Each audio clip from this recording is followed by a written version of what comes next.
2, 1, go. Whoa. Whoa, we're back again, live together. What's up?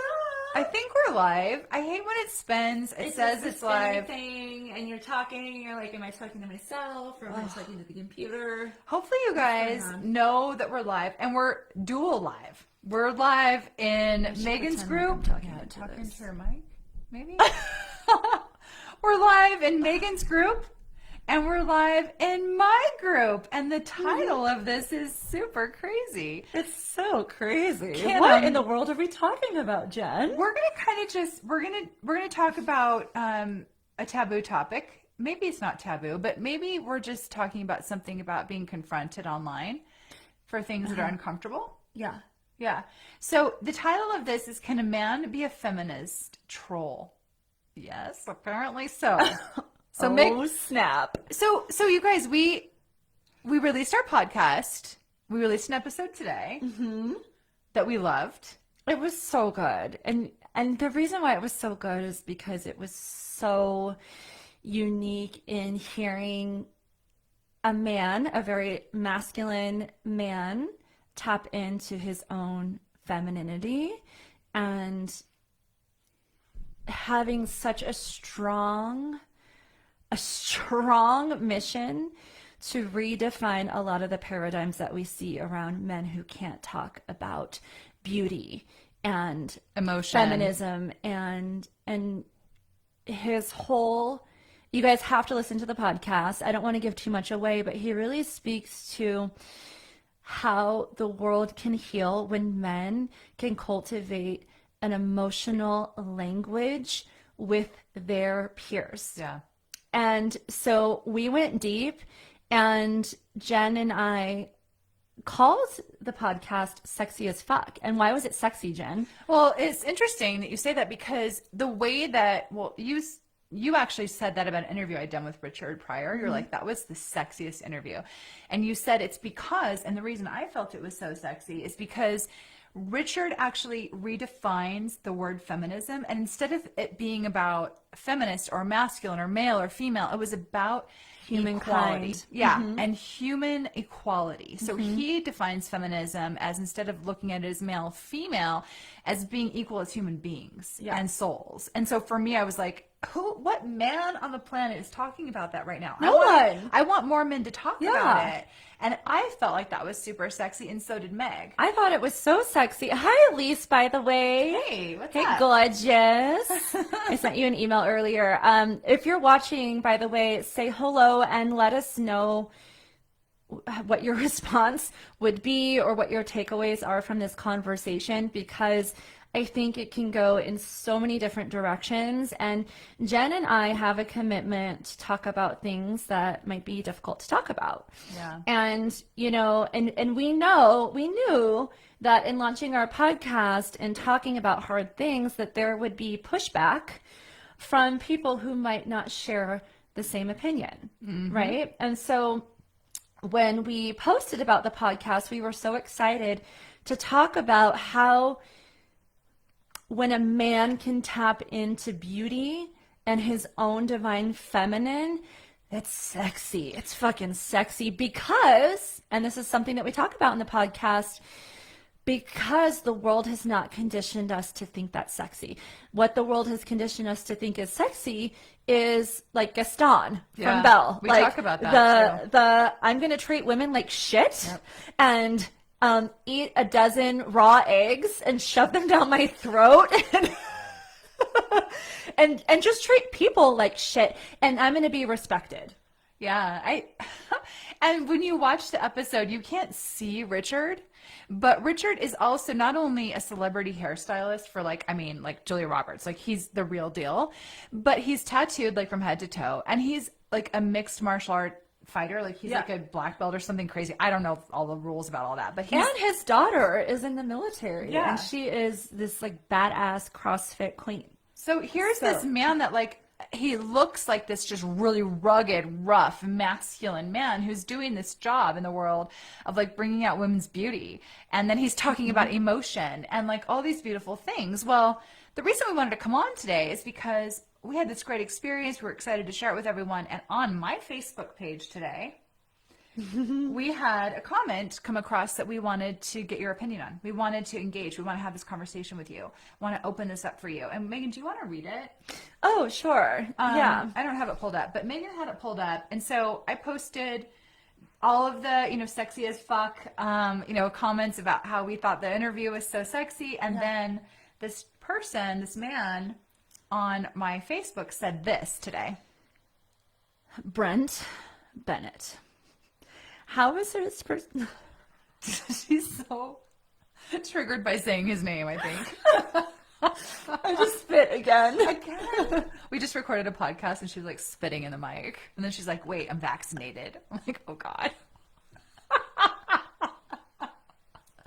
Oh my God. Oh man, I'm so weird and awkward. Okay. How is his perspective sexy as fuck when the agenda is feminism? ? And the emoji of this. I didn't even see that before, but he's going like this. Really hit me oh, so dramatic. If a man said that a woman was sexy as fuck for her educated and measured opinion, you'd call it misogyny. What the friggity fuck? What? Yes. So immediately I'm like, okay, no. I'm putting this up everywhere. So I commented and I responded, and I think, what did I say? Brent, hey, hi, have you listened? You just might blush and become a feminist too. This episode redefines this very antiquated definition and paradigm. Peace emoji. Not.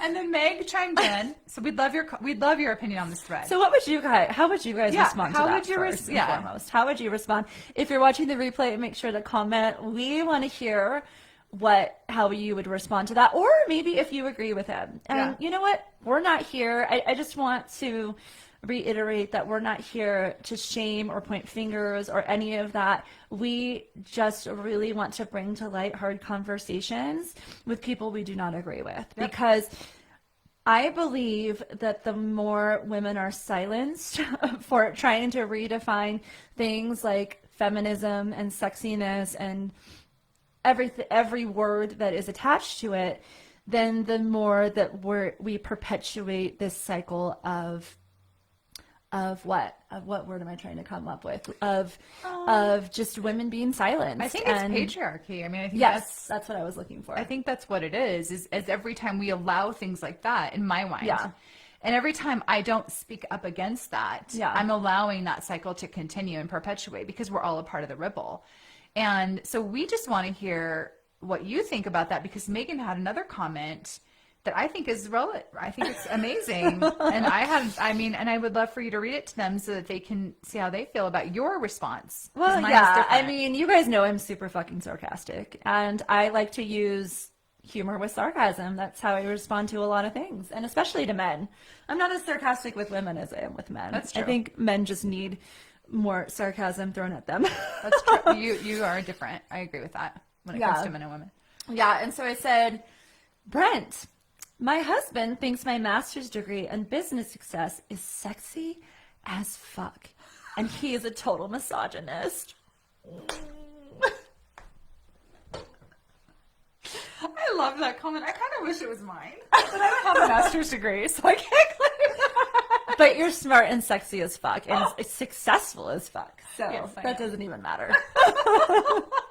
Well, and the reason we wanted to come out is, I think, like Megan and I have both had, I had resistance earlier in my career where I wouldn't actually put things out on the internet. I wouldn't actually post like that comment thread, but today it went out in an email, and I sent that to my email community. Oh. And I put it on Instagram, and I just put it out there because I do believe that it's my responsibility to, when things like this happen, to bring them forward, so that we as women no longer are silenced in any way, shape, or form, and we have the permission to use our voice. And so we'd love your opinion. So if you guys agree, if you have a different take on this, we'd love to hear it. But Megan and I are committed to just having these tough conversations. Yeah, well, and I think there is so much passive aggressiveness right now that is happening right now online because you can make a comment like that and then go away and then delete it or, whatever. And I think often there are confrontations that are online that would never have happened in person because you can get away with it. Yes. So my whole point in saying that is online bullying and online trolling is real. And I don't even know if I would call this online bullying because he's sharing his opinion. And guess what? He is entitled to his opinion. For sure. He is entitled, and you are entitled to agree with him. We also are entitled to not agree with him and bring to light conversations because I think in the past, I might have seen a comment like that and buckled up and questioned, ooh, should I have said that was sexy? Should I have used my voice in this way? And I would have gone down the self-sabotage rabbit hole. And I see a lot of people do that they share an opinion and then somebody tries to shut them up. Yes. And say, oh, you can't talk about that because guess what? You're going to call me a misogynist if I were to talk about that. And it's like, how is that even part of the conversation, really? Because we're trying to bring to light. I think the more that we get comments like that, the more it gives women permission that feminism is a bad word. And this is what this podcast episode talks about is I'm so sick of feminism feeling like this dirty word that paints the picture of angry women who hate men. It is so not that at all. It's actually the opposite. And it includes men as much as it includes women. However, men don't feel like they have permission to talk about it because, again, it paints the picture of angry women who hate men. That's right. I love men. I'm married to one. I love him with everything. I love your husband. He's a good one. He's a good one. He's We a both good have one. good Yeah, ones. yeah. I love men. I love men. I love men of all shapes and sizes, colors, backgrounds. I don't love Misogynists. I don't love misogynists. I don't love all of them. I don't hate anybody. I don't hate anybody. But you But I don't don't love them. I don't love them. No. No. No. So we're talking about hard things because we want you guys to also have permission to talk about hard things. Yeah, and we'd love to know what hard things you want us to talk about too. If there's things like, if you're listening to our podcast now, and as we get through season 1, and at the end of season 1, you're like, Meg, we really want you to dive into this. We really want to talk more about this. This is something that's really coming up for us. We want to know. I mean, we talk about orgasm, we talk about investing, we talk about psychedelics, we talk about plant medicine, we talk about all kinds of topics that are taboo or off limits, and we always want to push the envelope to invite these conversations in because this is how we change the narrative.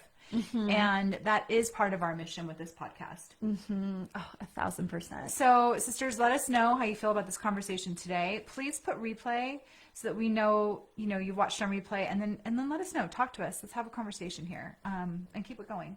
And then if you want to check us out on Instagram too, we're trying to increase our engagement there, so we'd love your support. Well, it's brand new. It's brand new. Just like our podcast is brand new. So, Jen and I have a commitment to deliver our best high quality free content so that more people can feel like they're not alone and they can experience hard things too. And so the more that you guys comment in this group on videos, the more that you share our podcast, review our podcast, and engage on our Instagram, then the more we can continue to deliver free content, get amazing speakers on as guests on our shows, and so on and so forth. So thank you to those of you that show up weekly, that comment, that share with your friends, and to those of you that download the podcast and review it. Yeah, and I also, like, the whole thing with Instagram with me is, I love it. But the reason I love it is because I feel like I can really connect to people there. Like, in our podcast, it's very interactive. And it's like a simple way for people to connect with us on Instagram and us in real time, like, because it's just you and I responding. Yeah. It's such a powerful tool where we get this great feedback and this real connection. And I love that about Instagram. Yeah. Whereas, like, email is kind of delayed. It doesn't feel as, like, personal. So, totally. Yeah, that's why I like social media. And I know there's good and bad, but I really do enjoy being on it. Yeah, well, it's like having a conversation. And the podcast what it is it's a conversation. It's not us talking at you, it's us talking with you. Mm-hmm. And so for us to talk with you, knowing what you love, what you don't love, what you want to hear more of, what topics nobody else is talking about that we're just crazy enough to talk about, that's what we want to hear. Totally. Oh, there's Jason. We were just talking about how we love our husbands so much, honey. Oh, hi, husband. His husband number 2. All right, you guys. Well, we'd love to hear more from you again. Thanks so much for being a part of our community and for listening to the podcast. We appreciate you. Love you guys. Bye. Bye-bye.